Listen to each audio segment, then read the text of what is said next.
Now, construction hasn't even begun on London's so-called Garden Bridge yet. In fact, there's still no agreement on where precisely on the north bank of the Thames the bridge will begin.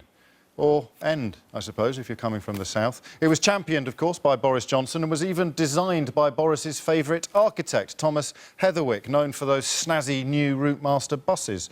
But there's a problem. Boris's successor, Sadiq Khan, seems considerably less enthusiastic, and support for the project elsewhere at City Hall is reportedly at an all-time low. It was all supposed to start this summer, but it's just been pushed back until at least the autumn, prompting Nick Watt to wonder whether it will ever be built at all.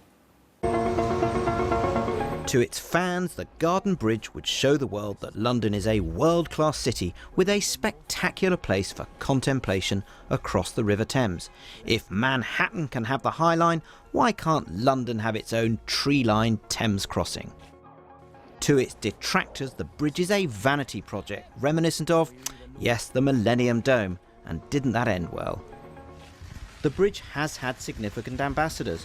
Boris Johnson as London Mayor championed the project, and the London-born George Osborne thought it would showcase the best of British design and attract visitors from across the globe. And of course Joanna Lumley, who's known Boris Johnson since he was 4, dreamt up the project and lobbied her dear Boris. It's this juxtaposition of something really strange, gardens in strange places. That's paradise for me.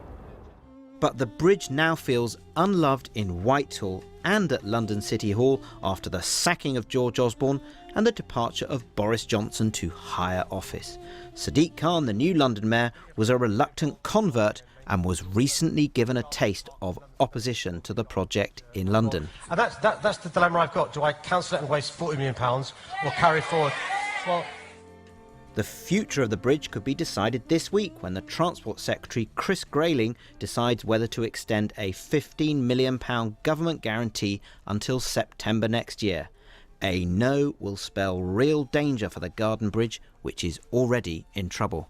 My understanding is they've spent £38 million already, and bearing in mind they haven't put a shovel in the ground yet, so that's just on preparatory and planning works. And to put that into context, I think the Millennium Bridge cost about, including fixing the wobble, cost about £25 million. So we could have effectively built a bridge and a half with the money that they've spent just on planning and preliminaries. No doubt ministers have thought through the consequences of crossing its formidable creator.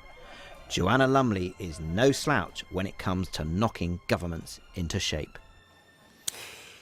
So, Nick, what have we learned today? Well, we are reaching a decisive moment for the London Garden Bridge with that decision I was mentioning there by Chris Grayling, whether to extend a £15 million government underwriting of this project until September next year. Now, we're told that Chris Grayling has an open mind and he's looking at all the options. But I sense he will have two big thoughts in his mind. With the challenge in the public finances at the moment, is it really right to be pressing ahead with this at the moment?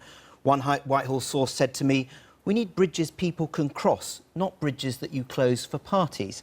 And then the second thought he'll be having is the fear about ongoing liabilities. The government could sort of pony up the money and find that the bridge actually never happens. And it really just feels to me that this bridge really now has few friends in Whitehall after the sacking of George Osborne. One person said to me that the only wholehearted supporter of this bridge in Cabinet is Boris Johnson, and his minds are on other things. And as I was saying in that film, don't forget about Sadiq Khan, the new Mayor of London, a late convert to this bridge, and he has been saying there can be no more public money from London, and he has his mind on bridges to the east of Tower Bridge, because that is about economic regeneration. And you've heard from the Garden Bridge Trust as well. Yes, our colleague Hannah Barnes has heard from that trust this evening, and it does not sound like they are wholly confident that it is going their way. It's a bit late in the day, but they're saying that they've sought a meeting with Chris Grayling, and they're hoping that the government will continue its support for this project. But crucially, the Trust have told us tonight that only the government can underwrite the project. They say that's not a job for the private sector. So a no from Chris Grayling really probably will mean a no, because that 15 million has got to be provided this week, because the Trust needs to get it in their accounts to be filed. Troubled waters. Ugh, bridge under, over. Even. Nick Watt, thank you very much indeed. Even a House of Cards script